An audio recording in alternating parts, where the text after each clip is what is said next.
Now therefore, let it be proclaimed by Canyon City Mayor Ashley Smith that October 4th, 2021 is hereby designated as DiNardo's Original Cider Mill and Farm Market Day in Canyon City. Congratulations.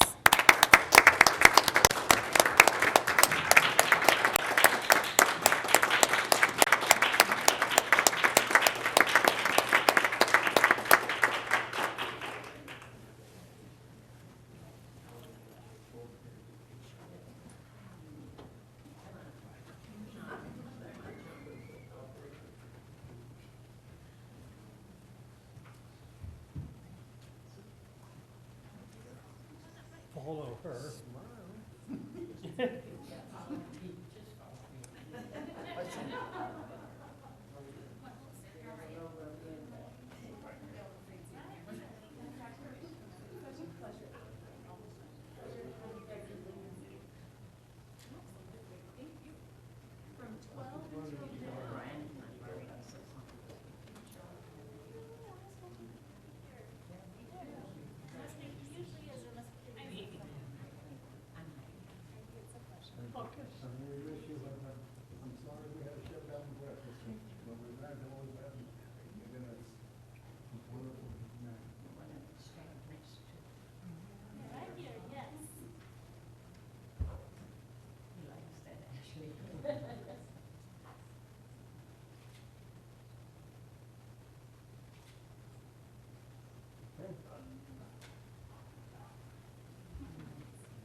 For everyone that's here to support the DiNardos, thank you for making the trip to be down here. We really appreciate that support for them, and I'm looking forward to yet another year of apple cider.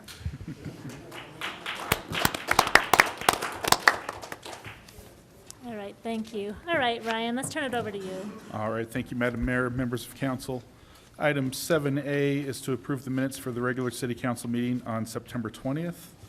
7B is to accept an agreement with the Royal Gorge Bridge Company regarding contractual obligations. That's the supplemental that was sitting at your dais. 7C authorizes the mayor to accept the resignation of Terry Heroux from the Canyon City Historic Preservation Commission.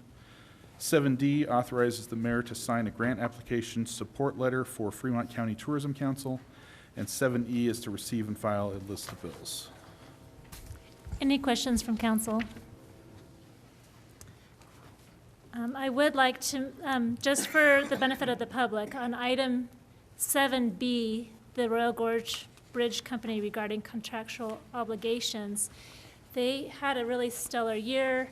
They were packed full of customers and didn't spend all of their obligation towards advertising money. And so this is an agreement where we could use some of that money to go towards the Canyon City sesquicentennial celebrations next year, in particular for the concert to celebrate Canyon City turning 150 years old.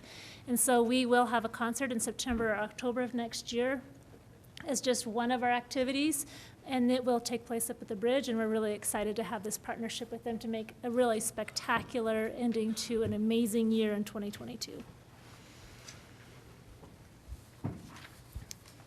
I had a question. Yes, please, Councilmember Gonzalez. It was on 7B as well. I read through the letter we just received through the email, and I just wanted to be clear about if the monies aren't spent, can you explain to me, I don't know, Ryan or somebody explain to me how that's supposed to work if the money isn't spent towards a concert? Yeah, so the money's supposed to go through, spent towards putting on the concert or promoting the concert. In the event that that does not happen, there are a couple options. One is they could continue to spend that money in addition to what their obligation would be for the next lease year. They could spend that additional money towards advertising and promotion of the bridge in total.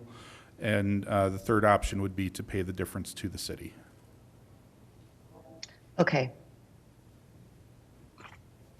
That's all I needed. Thank you. You're welcome. Yeah, our hope is that with these funds, we'll be able to get a really bigger name band than normal, that it can be an attraction for Colorado residents to come to Canyon City and celebrate together with us and show off what amazing town we live in. Mayor Pro Tem Hamrick. So, Madam Mayor, I move that we approve the agenda and consent agenda as presented. Second. There's been a motion and a Did you- second. Yeah, absolutely. For the discussion, Councilmember Schmisher. I was wondering, Administrator Stevens, if you could speak a little bit more about the Fremont County Tourism Council grant application, specifically about OHV trails in the county and kind of what that would look like and kind of what we would get if we were to be awarded this grant. Sure. Thanks. Yeah, we actually have Rick Harmon, our Economic Development Manager, as well as Brian Jordan, who is representing FCTC here, and that might be a better question for them to respond to. Thank you. Hello, Council. Actually, Brian Jordan is probably the one we want to talk to. He's working with, he's from VistaWorks and works with Fremont Tourism Council on their applications, on implementations, and he's got a pretty broad idea of how to bring more tourism to the community through this grant. So, Brian, if you want to unmute and go for it. Sure. Can you hear me okay? Yes.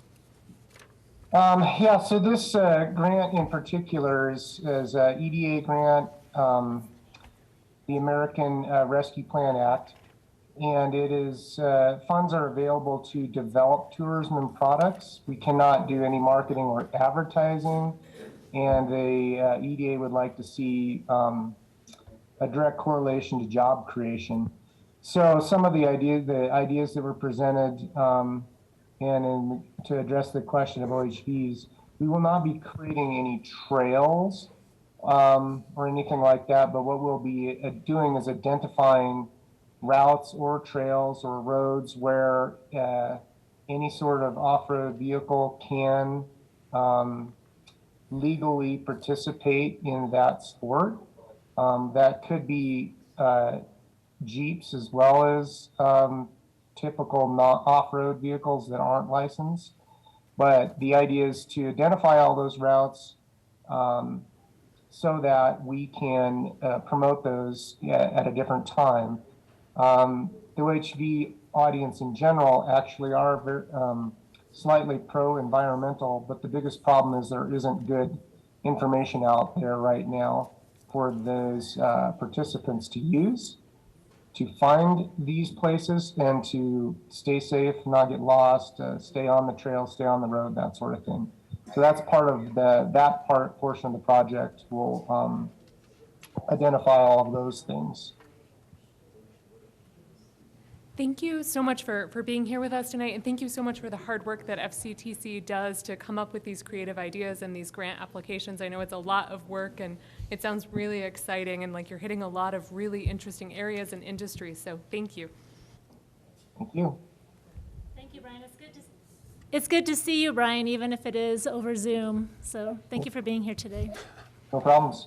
Is there any more discussion? I'll call a motion, please. Please. Yes, sir. Thank you. Okay. Councilmember Dennehy. Aye. Councilmember Gonzalez. Aye. Councilmember Jaquez. Aye. Councilmember Schmisher. Aye. Mayor Pro Tem Hamrick. Aye. All right, thank you, City Council. We'll now turn our time over to our Administrator, Ryan Stevens, for a report. Thank you, Madam Mayor. There's a pretty full report in the packet for you. A couple things I want to highlight.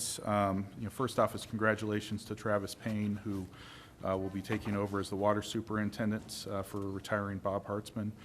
Travis has been with the city for 17-plus years now, and look forward to seeing him step into that position. There is a note under economic development regarding the Open for Business grant. We did receive word late last week that we did not receive that grant award. So that's, unfortunately, that's a missed opportunity for us, but we'll continue to keep an eye out for other grant opportunities and continue to move those initiatives forward. And then the last bit of news that's not in here that I think is important for council, and especially after Councilmember Jaquez's comments last time, is that we have fully staffed our code enforcement department. That's the first time it's been fully staffed in over a year, and looking forward to getting them all up to speed and out enforcing the codes. I'm happy to take any questions. No, I'm just going to make a comment. Thank you very much. You know, we continue to do our best when somebody, anyway, I do, when somebody calls with regards to complaint.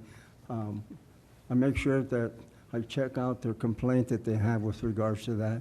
And then I also keep them up to date as to the progress when I talk to Brian about complaints that people give me and all that. So it's just like, say, one of those hard things right now with regards to shortages everywhere throughout the area, not just here in Canyon City, but I'm sure as soon as we get these folks trained and working on it, as I understand, one of those folks was prior with us before or something like that. That is correct. So that's good news to have that part there. So be patient with us, folks. We're doing our best to get it taken care of in that. So one thing you might remember, though, someone might be coming knocking on your door and saying you got to take care of those weeds. So work with them, be cordial and everything else. So, and again, thank you, Brian. Councilmember Schmischer. Thank you, Madam Mayor. Thanks so much for this comprehensive report, Administrator Stevens. I did want to ask, with regard to under the Park Department, I noticed that the Revenant Running event has been rescheduled to the spring. And I just wanted to see if, prior to it coming back before council, if we could take another look at the base agreement that we use with these non-local for-profit companies that want to come and use our trails, just to make sure that we're getting appropriate compensation to the city and ensure that we have appropriate liability and kind of deposits in place in case they do cause damage to our trails. Yeah, absolutely. We can take a look at those agreements again. Thanks so much. Ryan, I was wondering if after we have given Bob Hartzman his due party and recognition as his retirement and commitment to Canyon City, if there will be a press release or a meet and greet for people to meet our new water department head, Travis Payne. Yeah, we are planning on doing a press release in the future. We want to give Travis some time to get his feet under him and acclimated into the new position, and then we'll put out that press release probably mid-October. Thank you. And then I also had a question, and that's for the board recognition dinner on December 14th. And I was wondering if our Energy Advisory Committee was invited to that, and if not, if that'd be okay if we invited them to attend as well. They've been putting in a lot of good time and deserve that. Yeah. Thank you. And I had a question about the Parks Department with a consistent problem at Red Park, especially the men's side of the restroom with some pretty extreme vandalism happening. And if we are taking some added measures to either have a camera monitoring the outside of that bathroom, or closing the men's bathroom, or have things settled down. It seems to ebb and flow. Depends on, who we have in the community at a given time. We have not spoken specifically about cameras for Red Canyon, but that may be something that we could look at. Within the budget, we're also looking at, park ranger, an additional park ranger to cover the entire week and things like that. So there are some other measures that we're looking at taking as well. Okay. And maybe just a little plug to the police department that apparently the vandalizing of public restrooms and such is a really big movement on TikTok right now. So it might be a good time to, check out, see if any of that's been happening. It's always a nice way to see who's been up to some mischief locally. Thank you. Is there any other questions for Ryan at this time? My next question actually is for you, Corey. We have a public hearing that the staff has requested that we move that to a future date, particularly November 1st, 2021. Do we need to make an official motion to do that? We do.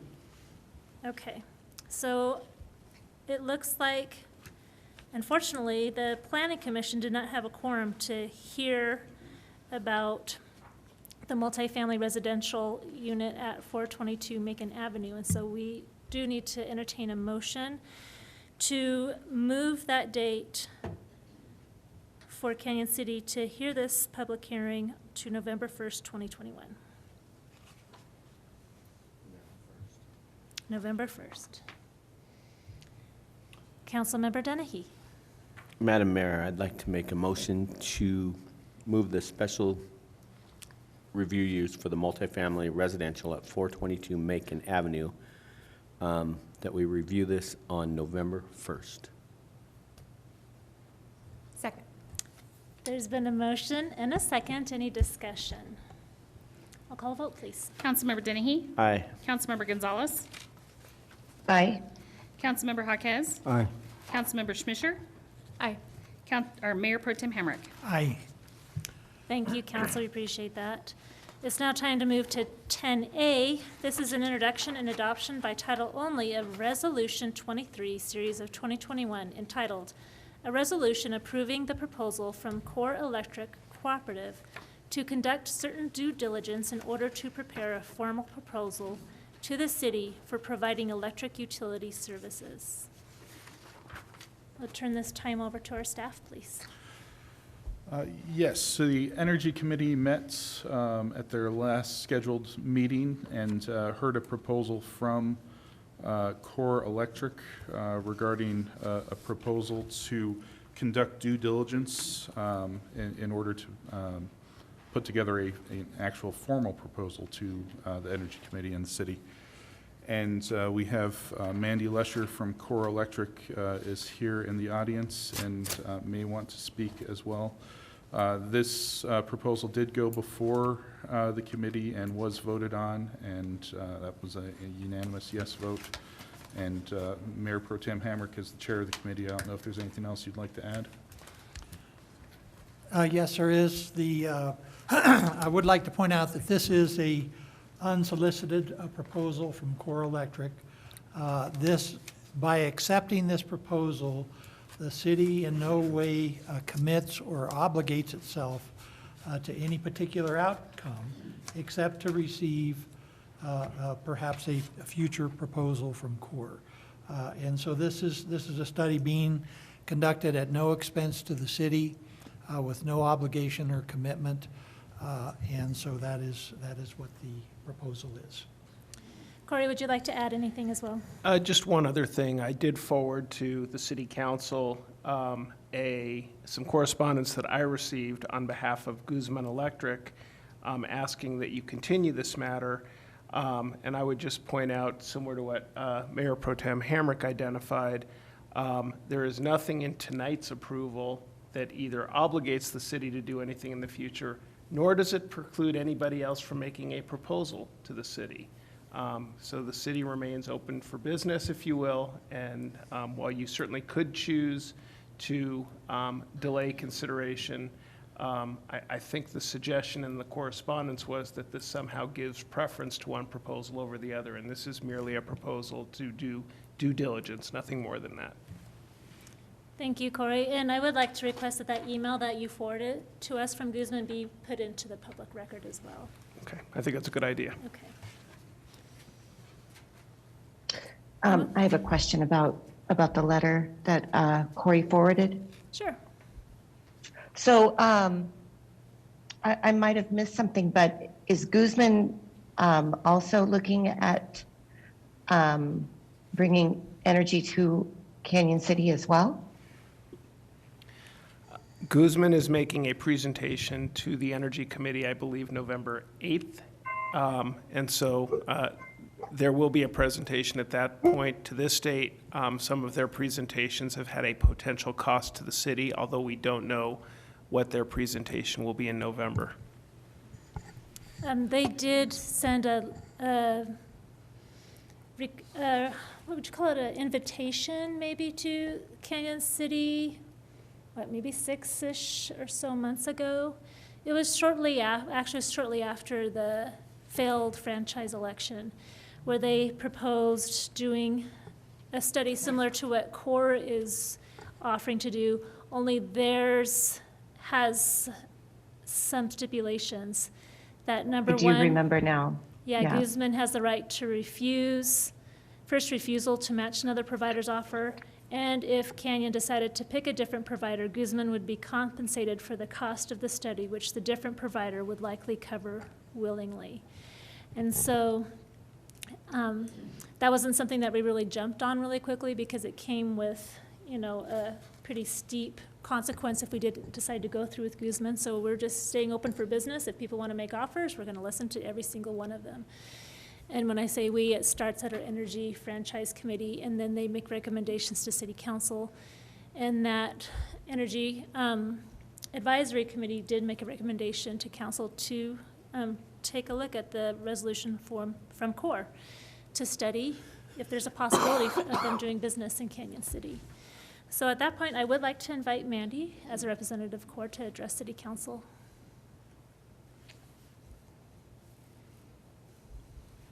Good evening, Council. Thank you for having us. We really appreciate the opportunity for you to consider this proposal so that we can do due diligence and see that if we can be a very good option for the City of Canyon City.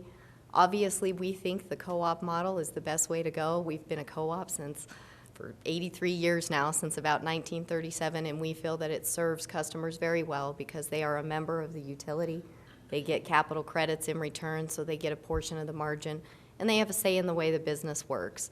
We frequently have done a lot of service in places that other people normally wouldn't go, and we think this is a great place to do business. On a personal note, I grew up here. I was part of the class of 2000. It was great to see so many faces back here, and I have a lot of friends and not so much family anymore, but my parents are here on weekends. We'll be here again soon, full-time, and I have a vested interest in this place as well. I do have a home, and I really want low rates for you guys, low rates for everybody that I know, and we think that we have the opportunity to provide that, and we would like to look into that more, so we appreciate your consideration to let us do this due diligence period. And I'll be here for questions if you have any. And while Mandy's here, are there any questions for her at this time? All right, thank you, Mandy. I would like to also invite Emily Tracy, who made a request to address council.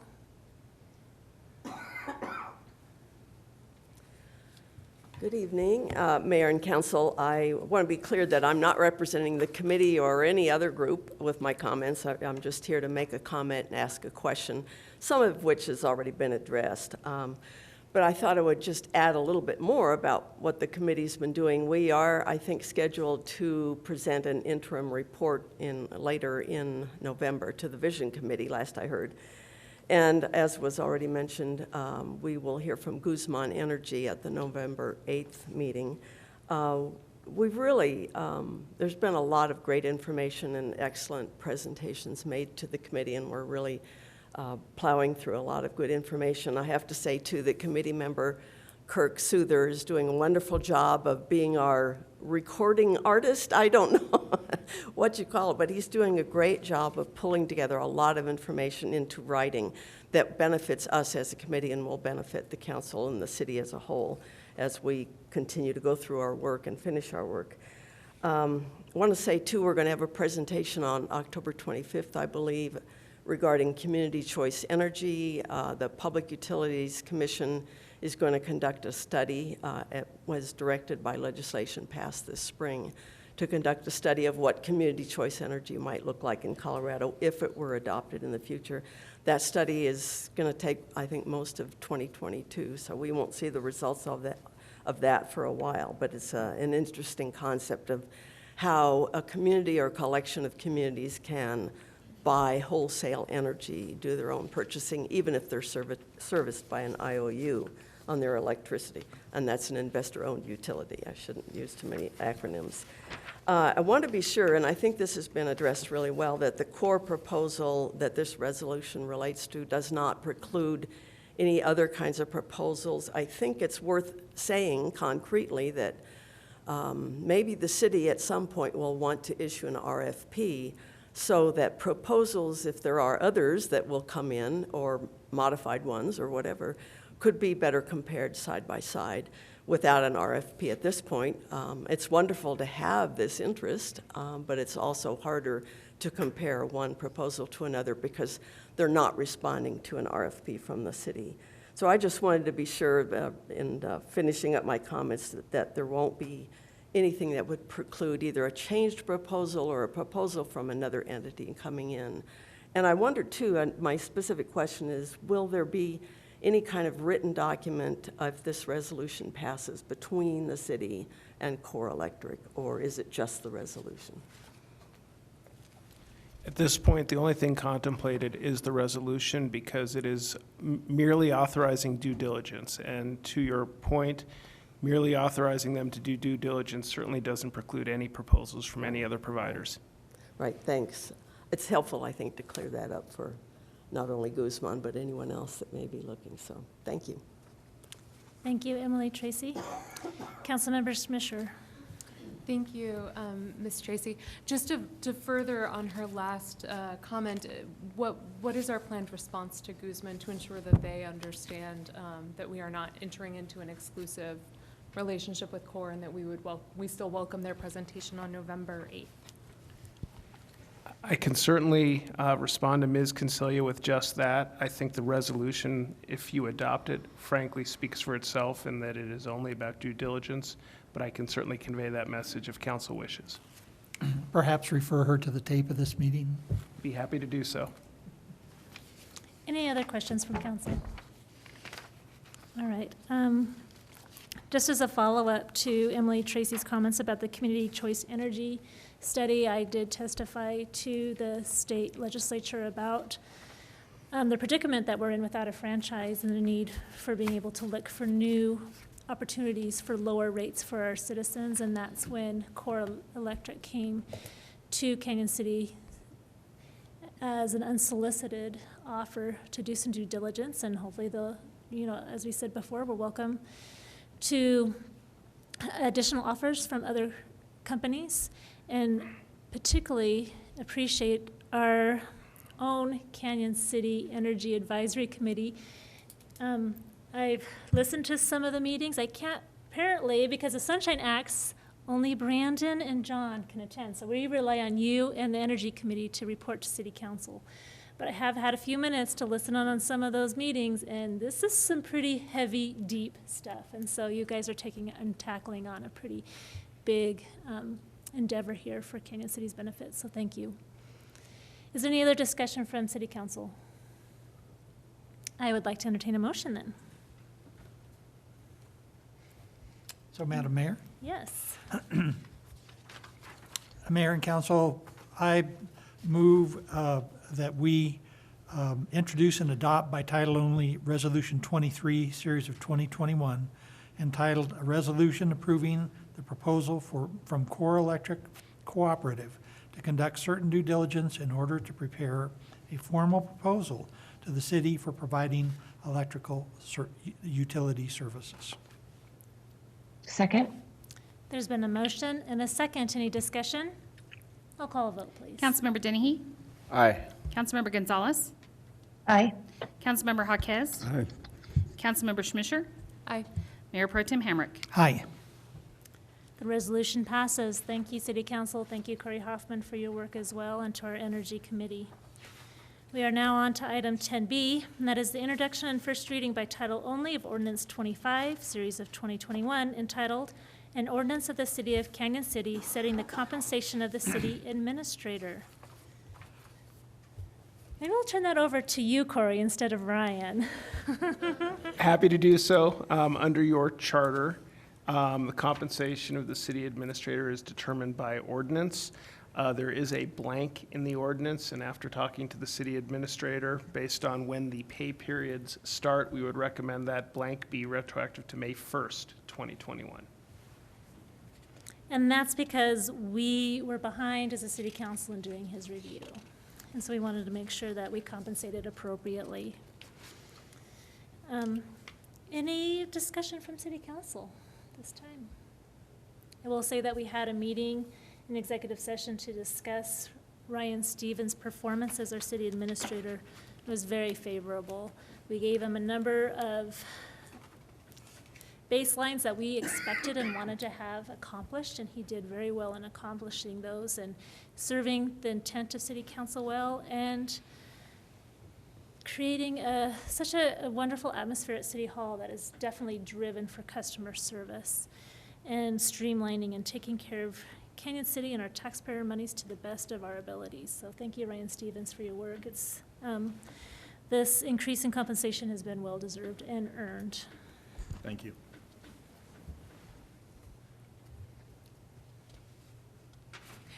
Just one comment and then one quick typo. Sorry, I just caught it.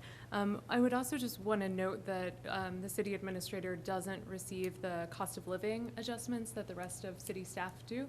So this also reflects that cost of living in addition to the performance-based increase. And then I just noticed that in the actual amount, we have a decimal instead of a comma. I don't think that that would cause any huge issues, but might as well correct it. Thanks. Gonna work cheap, Ryan. Yeah. Comma versus period, I mean, that actually is very serious. Especially when it comes to Ryan's pay. All right. Well, then I would like to entertain a motion. Madam Mayor? Councilmember. Go ahead, Councilmember Gonzalez. I make a motion that we approve introduction on first reading. Oh, I don't have my glasses. By title only of Ordinance 25, Series 2021, entitled An Ordinance of the City of Canyon City, setting the compensation of the city administrator. Second. Thank you. There's been a motion and a second. Any discussion? We need to fill in the blank also. Oh, yeah, so this motion will be to have a retroactive to May 1st, 2021. Thank you for that, Mayor Pro Tem Hamrick. Any further discussion? Do we need to amend that, or are we good with those public comments? We are good unless either the maker or the person that makes the second objects. Nope. Okay. Any further discussion? I'll call a vote. Councilmember Dennehy? Aye. Councilmember Gonzalez? Aye. Councilmember Jaquez? Aye. Councilmember Schmischer? Aye. Mayor Pro Tem Hamrick? Aye. Thank you. And I will make a further comment that next we're going to be going into executive session. And that is to be just so the public knows that that's going to be discussing what the new benchmarks and expectations for Ryan Stevens will be for 2022. And with that, we'll turn the time over to you if you want to move us into the executive session. Madam Mayor, I move that the city council enter into executive sessions for the following purposes. An executive session to consider personal matters regarding the city administrator's evaluation process pursuant to CRS 24-6-4024F. Second. There's been a motion and a second. Any discussion? Call vote. Councilmember Dennehy? Aye. Councilmember Gonzalez? Aye. Councilmember Jaquez? Aye. Councilmember Schmischer? Aye. Mayor Pro Tem Hamrick? Aye. All right, it passes. We're going to executive session.